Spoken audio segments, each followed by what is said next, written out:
Karena biasanya kalau udah kena yang kayak gitu, aku takut buat ngambil duitnya. Wah, gue nggak bisa bantuin dia nih. Apakah gue layak atas saldo yang dia kasih di pin ke aku? Terutama Emang kalau udah nggak ada harapan tadi, kayaknya harapan lagi. udah nggak tahu mau kemana gitu kan. Aku sudah tidak mau hidup. Wah, depresi berat banget udah. Ya ini beban Bener. emosi makin tinggi numpuk ya udah.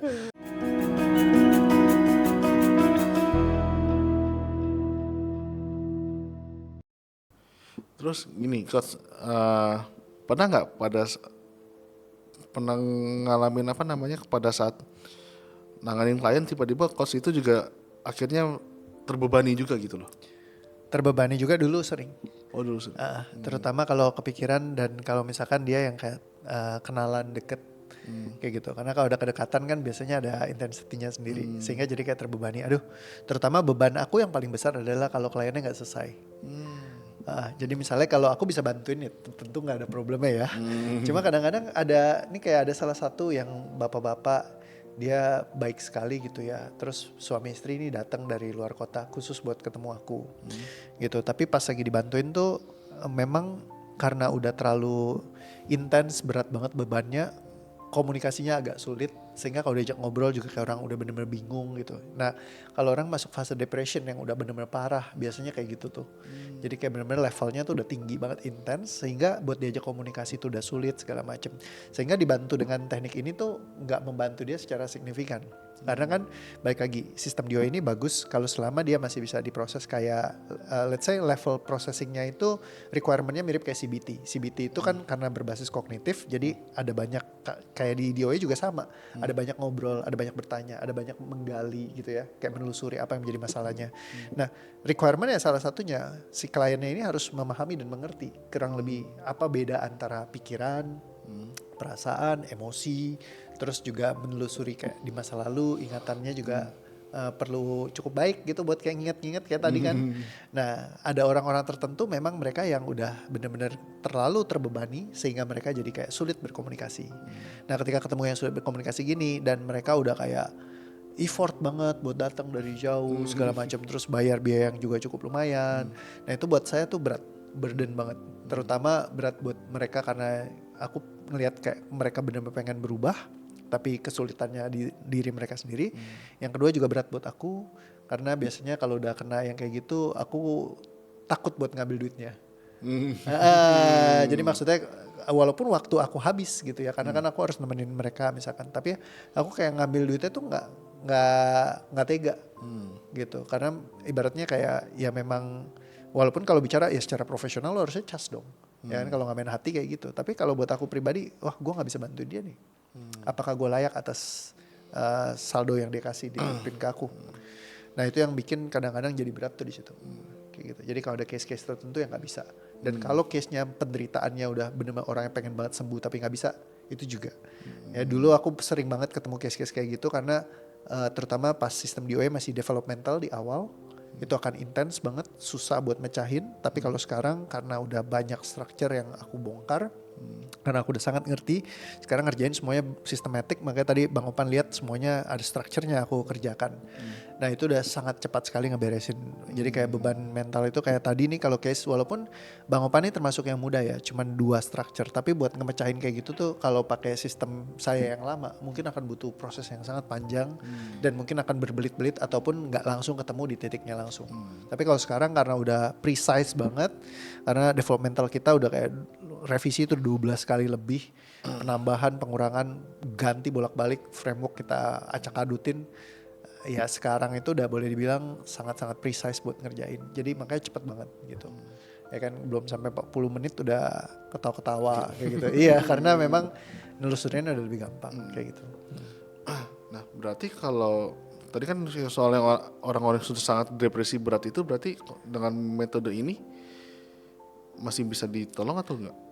Sebenarnya masih bisa, cuman penelusurannya jadi lama Bang. Lebih lama. Nah jadi kayak akhirnya itu resikonya mungkin kalau dari aku kan waktu ya, karena aku memang time itu very limited buat aku, karena aku banyak banget yang harus dikerjain segala macem.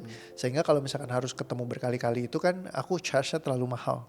Jadi di situ yang bikin jadi kayak sulit, karena buat nemenin mereka nyari datanya itu lama banget. Misalkan kalau orang biasa cuman 2 menit 3 menit udah langsung bisa inget.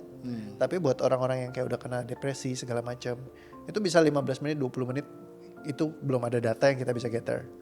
Nah itu yang bikin lamanya adalah kayak proses nungguin merekanya. Ibarat kalau kita kayak nyetir mobil, Bang Opan yang jadi driver, saya yang baca peta. Nah yang baca petanya ini susah baca peta. Kayak aku nggak tahu nih mau belok mana. Padahal nih yang nyetir kita udah siap nih. Udah siap ya. Bro belok mana? Kiri, langsung banting kiri. Kanan, langsung banting kanan. Putar balik, langsung putar balik gitu. Injek gas kenceng, langsung gas kenceng. Kita standby semua buat lakukan semuanya. Tapi sehebat apapun drivernya, kalau yang baca petanya salah, akhirnya nyasar. Nah masalahnya petanya yang megang itu kan klien. Nah ketika klien megangnya petanya itu lama sekali buat dia baca, dia nggak ngerti karena udah cloudy banget sama intense emotion yang terlalu parah. Nah itu yang bikin mereka jadi sulit buat dibantu karena butuh waktu yang panjang. Dan time is a luxury thing di sini. Jadi kayak mungkin suatu saat nanti ketika banyak fasilitator yang punya hati ngebantuin, yang nemenin mereka berproses segala macam dan bener-bener kayak engage banget gitu dan bisa spare waktunya mereka. Aku rasa nanti suatu saat akan banyak yang mungkin problem-problem depresi ini bisa ikut dibantu teruraikan juga.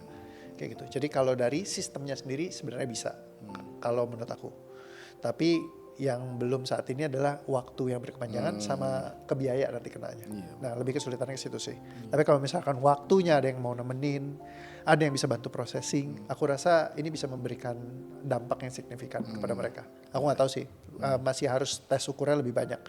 Jadi tergantung level of depression ya. Kalau masih level awal, stage-nya mungkin belum sampai kena jadi disorder yang parah, itu kan cepat banget buat dibantu.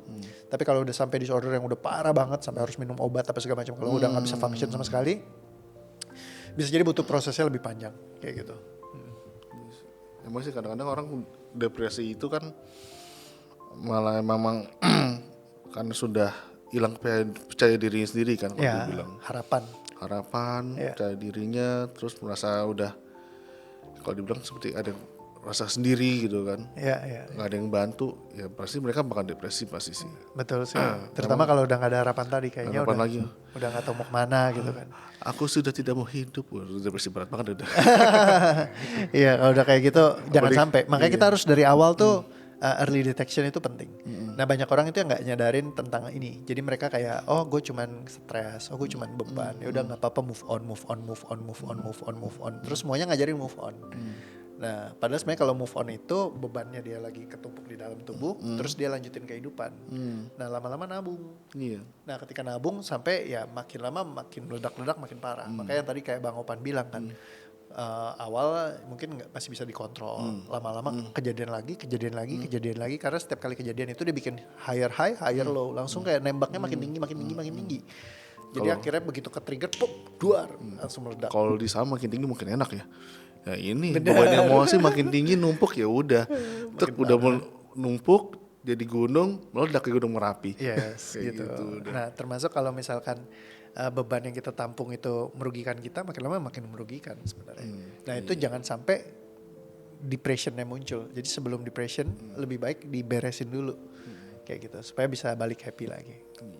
Kayak gitu. Karena itu struktur fisiologis bisa diberesin dan bisa permanen dihilangin bebannya.